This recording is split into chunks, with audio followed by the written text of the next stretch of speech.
Très heureuse de vous retrouver, mesdames et messieurs, bonjour et bienvenue à C Journal. La dissolution et la mise en liquidation du Fonds social de la République et la création, l'organisation et les fonctionnements du Fonds social de la République démocratique du Congo, placé sous la tutelle du président Félix-Antoine Tshisekedi Tshilombo et d'autres nominations. Le chef de l'État a signé une série d'ordonnances hier, dont je vous propose de suivre l'extrait suivant. 048 du 27 avril 2023 portant dissolution du Fonds social de la République démocratique du Congo, FSRDC en sigle.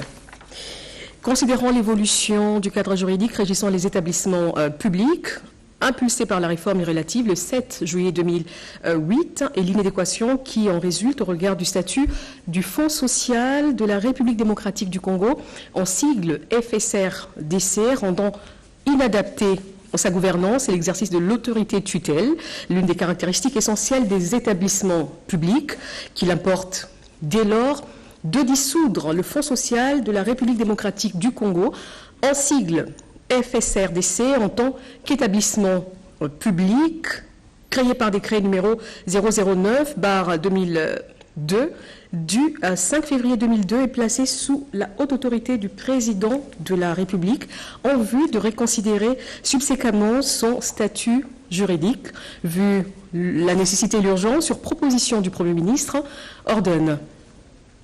Article 1er est dissous et mis en liquidation l'établissement public dénommé Fonds social de la République démocratique du Congo, en sigle FSRDC, créé par décret numéro 009/2002 du 5 février 2002. Article 2, sont transférés à l'État tous les biens meubles et immeubles, corporels et incorporels, divis et indivis qui appartiennent ou sont censés appartenir au Fonds social de la République démocratique du Congo, ainsi que toutes les obligations et charges lui incombant à la date de la signature de la présente ordonnance. Faite à Kinshasa le 27 avril 2023, Félix-Antoine Tshisekedi Tshilombo, Jean-Michel Sama Lukonde Kyenge, Premier ministre, pour copie certifiée conforme à l'original, le 27 avril 2023, le cabinet du président de la République, Guilani Mboumbouizia, directeur de cabinet. À la primature, le Premier ministre, très préoccupé par la situation de grogne sociale qui prévaut ces derniers temps à l'enseignement primaire, secondaire et technique, ainsi qu'à l'enseignement supérieur et universitaire, Jean-Michel Sama Lukonde a réuni autour d'une table le ministre des Finances et celui du Budget pour des solutions. Les détails dans ce reportage de Pati Tondo. La question de l'éducation reste une préoccupation majeure pour les chefs du gouvernement. Aussitôt informés de la menace des grèves et du boycott des épreuves certificatives par les inspecteurs au niveau de l'enseignement primaire, secondaire et technique, le Premier ministre Jean-Michel Sama Lukonde Kyenge a réuni les ministres de l'EPST, de l'ESU, du budget et des finances. Après un tour d'horizon de la situation, le chef de l'exécutif national a instruit pour qu'un cadre de concertation permanent soit mis en place de toute urgence pour dégager des priorités. Dès demain, autour du ministre d'État, ministre du Budget, pour que déjà tous nos services techniques, d'INACOP, inspection, ainsi que le secrétariat général, accompagnés de leaders syndicaux, nous puissions déjà étudier comment nous pouvons déjà prioritairement indiquer ce qui peut être dégagé pour essayer de régler les problèmes urgents et tout le reste rentrer dans le fonctionnement normal et assurer la paye régulière de tout ce qui a été convenu. Quant à l'enseignement supérieur et universitaire, des pistes et des solutions ont été envisagées pour répondre aux revendications des professeurs. Jean-Michel Sama Lukonde Kyenge a demandé aux différents ministères sectoriels de respecter les engagements pris vis-à-vis des professeurs d'université. Je crois que le Premier ministre a tenu son engagement de réunir tous les acteurs du secteur avec ceux qui gèrent la marmite de l'État congolais. Et donc, il nous a donné des instructions pour pouvoir respecter nos engagements. Pour ce qui concerne les professeurs, par exemple, c'est les 50% pour lesquels c'est convenu. Et donc, le ministère des Finances va devoir faire un geste pour rencontrer les revendications des professeurs, en tout cas pour ce qui concerne le mois d'avril. Était également présent à la rencontre le vice-premier ministre ministre de la fonction publique, Jean-Pierre Liaou. Le ministre d'État et ministre des Travaux publics et infrastructures a effectué une visite d'inspection des travaux de construction du centre culturel et artistique de Kinshasa. Alexis Guizarro s'est dit satisfait de l'évolution des travaux et a exhorté l'entreprise chinoise en sorte de livrer l'ouvrage dans les délais impartis, nous dit Eurydice Kitutu. 2 mois après la dernière visite qui remonte au mois de février dernier sur ce site, Alexis Guizarro, ministre d'État des Infrastructures et Travaux publics, a voulu se rendre compte de l'avancement de travaux comme il le souhaite. Après inspection et échange avec la partie chinoise qui a soumis quelques difficultés rencontrées dans l'exécution de ce projet, le constat est satisfaisant. Nous avons pu constater effectivement des avancées notables par rapport à ce qui était déjà réalisé à l'époque. Aujourd'hui, je pense qu'on est au-delà de 80% de réalisation parce que nous sommes actuellement dans des travaux de finition. Toutes les grosses œuvres ont été réalisées.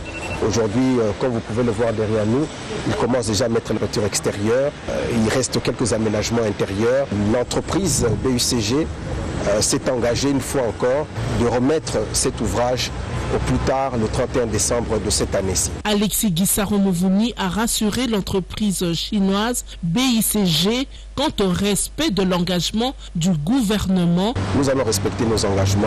Les problèmes qu'ils ont présentés étaient des problèmes non pas tellement de nature financière parce que de ce côté-là, c'est juste quelques factures en termes de raccordement des réseaux SNEL, des réseaux Régie des eaux. Les problèmes étaient beaucoup plus de problèmes de logistique pour pouvoir libérer certains espaces afin qu'ils puissent fournir l'ensemble de l'ouvrage tel que les parkings également sur lesquels se trouve actuellement leur base vie. Rappelons que ce centre culturel et artistique de Kinshasa est une première en Afrique centrale. Lutte contre tous les antivaleurs dans le milieu scolaire, un cheval de bataille du ministère de l'EPST. Une campagne a été lancée par la vice-ministre pour mettre fin au monnayage de points et à la corruption. Les détails avec Anastasie Doumbou.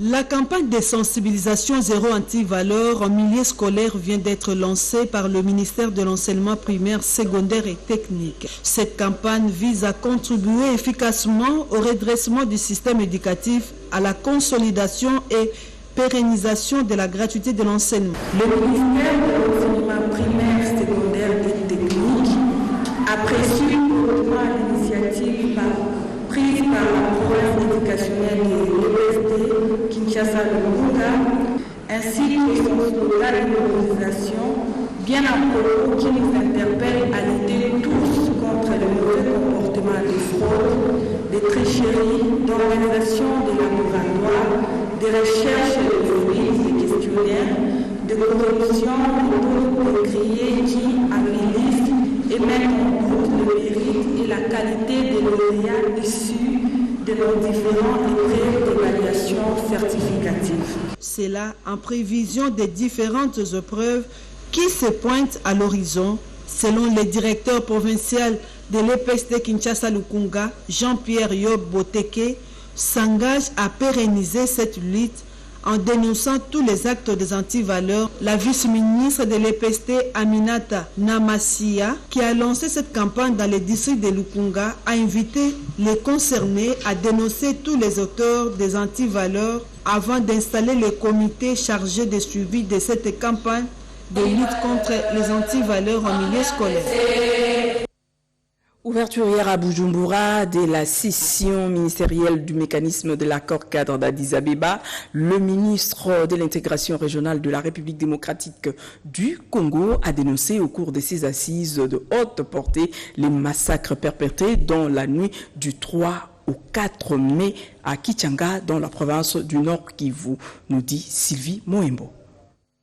Dès l'entrée, la République démocratique du Congo, par la bouche de son ministre d'État, ministre de l'intégration régionale, Antipas Moussa Nyamwisi, a condamné les massacres perpétrés la nuit du 3 au 4 mai à Kichanga et exige que les coupables répondent de leurs crimes devant la justice. Parce que cette nuit, un camp de déplacés congolais dans le Nord Kivu, dans le village Kizimba, non loin de Kichanga, a été attaqué par les troupes du M23 soutenues par leurs alliés du RDF Et nous déplorons à ce moment ici 145 morts. La République démocratique du Congo exhorte les pays signataires au respect de leurs engagements. Ne pas s'ingérer dans les affaires intérieures des États voisins. Ne pas tolérer ni fournir une assistance ou un soutien quelconque à des groupes armés. Respecter la souveraineté et l'intégrité territoriale des États voisins. Kinshasa entend rapatrier les combattants qui désirent retourner chez eux conformément à la volonté des chefs d'État d'éradiquer des groupes armés. Le président Félix-Antoine Tshisekedi avait placé son mandat sous le signe de la consolidation des progrès modestes accomplis dans la mise en œuvre de l'accord cadre d'Addis Abeba et du renforcement de la coopération régionale pour gagner le pari de la paix durable. Comment devrait-on comprendre que ce soit exactement le moment où la RDC assume la présidence tournante de cet accord, qu'elle soit injustement agressée par un État membre bien identifié, violant l'engagement régional numéro 3 avec un motif fallacieux de révisionnisme et du principe de l'intangibilité des frontières héritées de la colonisation, principe fondateur de notre organisation continentale, l'Union africaine. Sur ce, le ministre d'État, ministre de l'intégration régionale RD congolais, Antipas Mboussania Moussi, a proposé l'évaluation des 10 années d'existence de cet accord et soutient toute initiative de sa revitalisation. L'Afrique du Sud salue l'unité affichée par la classe politique congolaise pour renverser les ennemis de la République démocratique du Congo. Son ambassadeur en République démocratique du Congo s'est entretenu avec le vice-premier ministre, ministre de la Défense, sur le soutien de son pays à la RDC. Les détails dans ce reportage de Séverine Katanda. La République sud-africaine et la République démocratique du Congo, deux pays frères qui entretiennent de bonnes relations bilatérales depuis 2 années. C'est dans ces contextes que Abel Mxolisi Chilubane, ambassadeur plénipotentiaire de l'Afrique du Sud en RDC, a rencontré le vice-premier ministre, ministre de la Défense Jean-Pierre Bemba sur le soutien de son pays à l'unité affichée par la classe politique congolaise contre les agresseurs de la RDC. Tel que vous le savez, le ministre a été nommé récemment à son poste. C'est une lourde charge et nous sommes là pour lui souhaiter plein succès et réussite dans son mandat. Et également, nous allons sensibiliser et nous saluons ce que les Congolais font pour se mettre ensemble afin de combattre tout ce qui les perturbe. C'est ce que vous faites quand vous êtes frères et sœurs. Vous devez vous visiter. Cette visite s'inscrit également dans le cadre des fraternités cordiales de ces deux pays. La collaboration entre la CENI et l'école de formation électorale de l'Afrique doit recevoir un coup d'accélérateur. Le président de la CENI a évoqué hier ces sujets très capitaux avec une délégation de cette structure conduite par son président, nous dit Tétis Samba.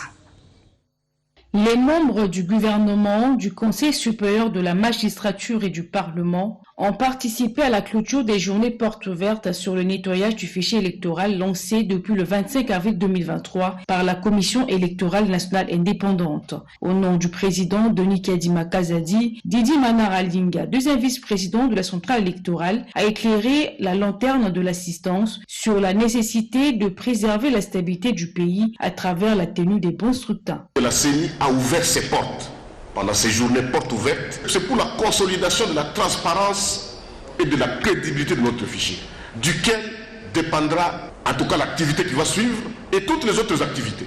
Mesdames et messieurs, c'est en ce mot que je déclare close les journées portes ouvertes de la révision du fichier électoral. Indiquant les orientations relatives au déroulement de cette activité, le rapporteur adjoint Paul Mohindo a précisé que la CENI est en train de matérialiser le 4e axe de son plan stratégique et opérationnel qui consiste à construire une nouvelle culture d'inclusion pour garantir la transparence dans le processus électoral en cours. Pour sa part, le questeur adjoint Madame Sivé Birimbano a mis en avant l'exécution du calendrier de la CENI rendu public le 26 novembre 2022. Par ailleurs, le secrétaire exécutif national adjoint Madame Marie-Josée Kapinga est revenu sur la faisabilité technique de la réforme de ce fichier électoral et plus particulièrement dans sa phase de l'audit interne. L'occasion était donnée aux invités de visiter le Centre national de traitement pour être au cœur de ce qui s'y fait. Collectivement, les visiteurs de la CENI ont loué le travail qui s'effectue. Et c'est très bien qu'aujourd'hui, le leadership actuel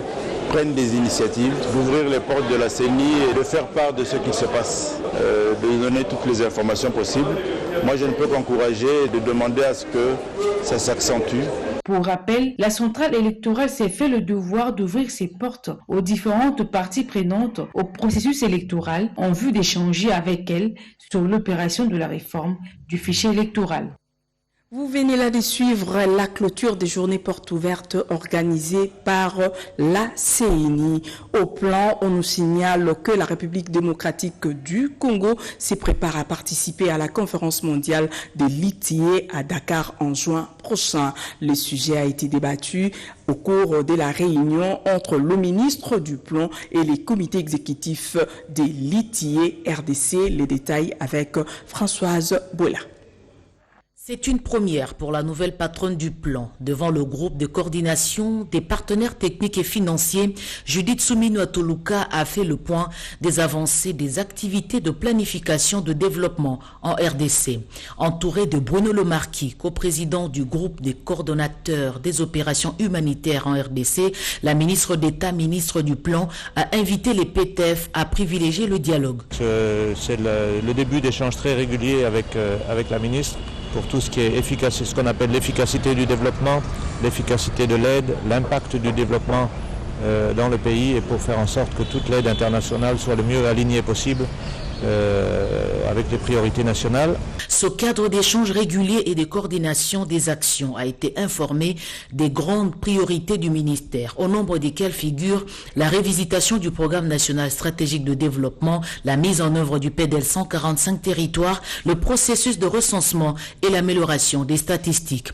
Dans un autre cadre, en sa qualité de présidente du comité exécutif de l'ITIE, Judith Suminwa-Tuluka a conduit cette rencontre appuyée par Jean-Jacques Kayembe Moufouankol, coordonnateur national de l'ITIE. Un point a été fait sur l'avancement de la mise en œuvre du processus de l'initiative. La portée, c'est de pouvoir assurer la présidence et de pouvoir discuter de tous les sujets qui ont été mis à l'ordre du jour du comité exécutif.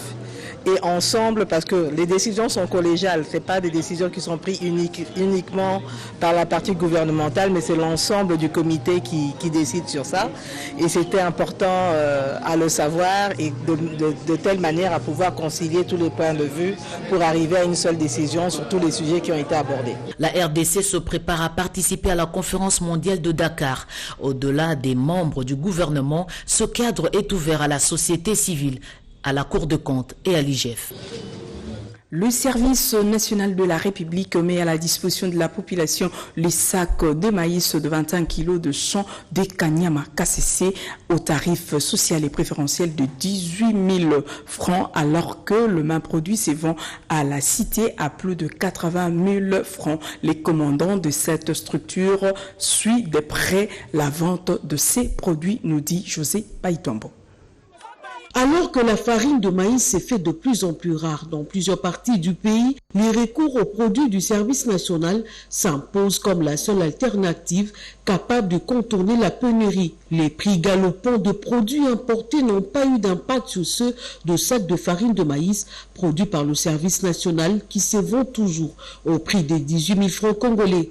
Dans les cantines des camps militaires et policiers, plusieurs tonnes de produits venus de Kanyama KCC font le bonheur des femmes de militaires et policiers. Que Dieu bénisse le chef de l'État pour tout ce qu'il fait pour nous.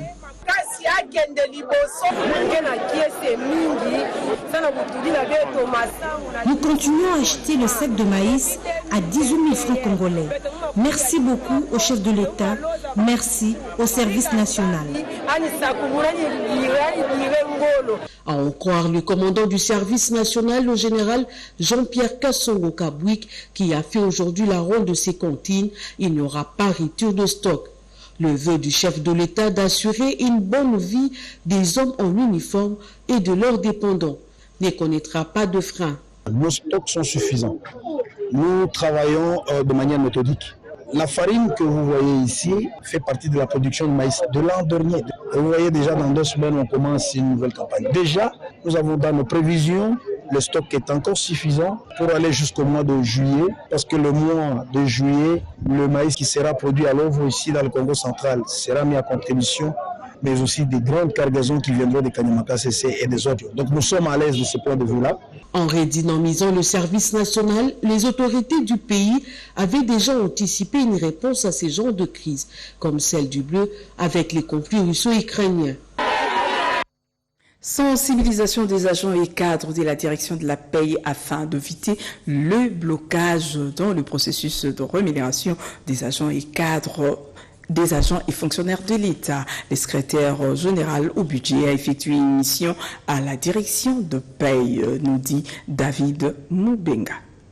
Le dernier rapport de l'Inspection générale des finances sur l'audit du fichier de la paie des agents et fonctionnaires de l'État a fait l'objet de différentes interprétations. Voilà qui a amené le secrétaire général au budget, Pierre Onké, à effectuer une descente à la direction de la paie, question de sensibiliser les agents et fonctionnaires de cette direction sur l'objet de l'audit de l'Inspection générale des finances. Nous devons travailler avec l'IGF. Il ne faut pas prendre ça contre cœur. Nous devons travailler avec l'IGF qui fait bien son travail. Jusque-là, nous attendons les rapports pour passer au peigne fin, au cas par cas. Toutes les irrégularités que nous allons constater, nous allons les élaguer. Parce que le rôle de l'audit, c'est pour améliorer. C'est pourquoi dans nos services, il y a les contrôles, il y a des enquêteurs. Il ne faut pas avoir peur. Il faut être là. Parce que quand vous prenez fuite, ça suppose que vous connaissez quelque chose. Je m'adresse à tous les agents, cadres et agents de la direction de la paie qui sont restés à la maison. Celui qui ne viendra pas, il sera sanctionné. Ça, je ne tergiverse pas. La direction de la paie, c'est la direction de la liquidation. Nous liquidons les données nous transmises par les sectoriels. Le moment venu, nous allons nous adresser au sectoriel. Notre justice ne l'a pas pour la tracasserie. Il ne faut pas lui prêter les mauvaises intentions. Ce sont des agents de l'État connus pour ça. Mais on va toujours continuer à travailler en synergie avec l'IGF, avec la Cour des comptes, avec toutes les institutions de contrôle. Déjà 3 ans depuis la disparition de l'ancien chef de la maison civile du chef de l'État, Monseigneur Gérard Moulumba, une messe d'action des grâces a été organisée en sa mémoire par Bruno Miteo en présence de Maman Marthe Kassalou Tshisekedi et d'autres invités. Les détails dans ce reportage de Rodé Panda. Il y a 3 ans que mourit, en date du 15 avril 2020, Monseigneur Gérard Moulumba, oncle paternel du chef de l'État Félix-Antoine Tshisekedi Tshilombo, ancien chef de la maison civile du président de la République. La famille biologique a organisé une messe d'action de grâce et de souvenirs ce jeudi 4 mai 2023 en l'église de la Fatima à Gombe. Plusieurs invités de marque, avec en tête le docteur Bruno Miteo, successeur, et actuel chef de la maison civile, sont venus honorer la mémoire de cet illustre disparu. Maman Marthe Kassalou Tshisekedi a aussi rehaussé de sa présence ces recueillements de commémoration.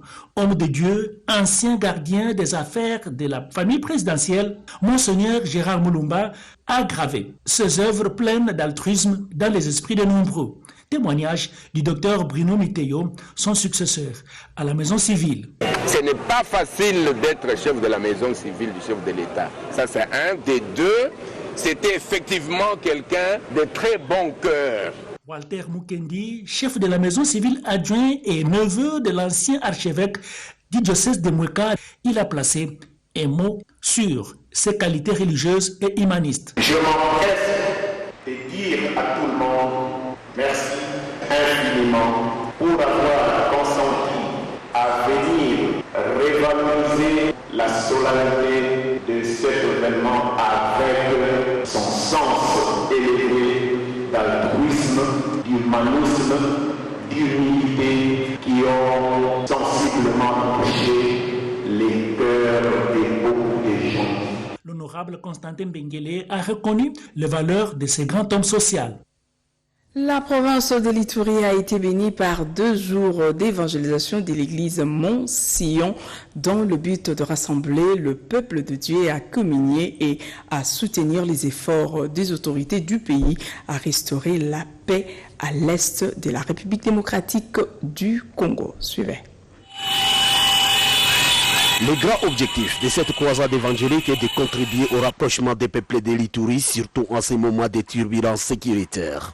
Une manière de soutenir la vision du chef de l'État dans la restauration de la paix à travers la RDC et repêcher les âmes perdues vers le salut de la croix. L'église Monsio Bounia, organisatrice de cette activité, a choisi pour thème la grâce prophétique et la guérison.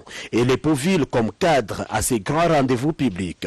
Plusieurs communautés ituriennes et chrétiens d'autres églises ont répondu présents à l'appel du prophète aimé Timothée Assimui, responsable de Monsio. Il revient ici sur les grandes lignes de sa prédication. Quiconque voudrait revenir à Dieu, qui cherche des solutions à ces différents problèmes, qu'il s'approche afin qu'il quitte la situation dans laquelle il se retrouve pour rejoindre la voie de la vérité qui est Jésus-Christ.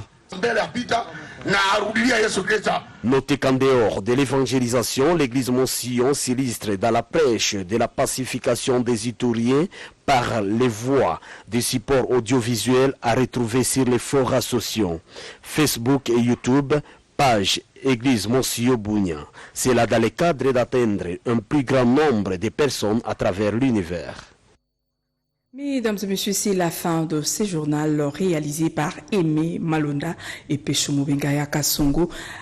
Eliange Atassa a concouru à sa rédaction. Prenez rendez-vous avec Annie Mbalaka à 19h dans une autre édition d'information sur la radio-télévision nationale congolaise. Dans l'entretemps, restez branchés et bonne suite de programme sur la RTNC. Merci et au revoir.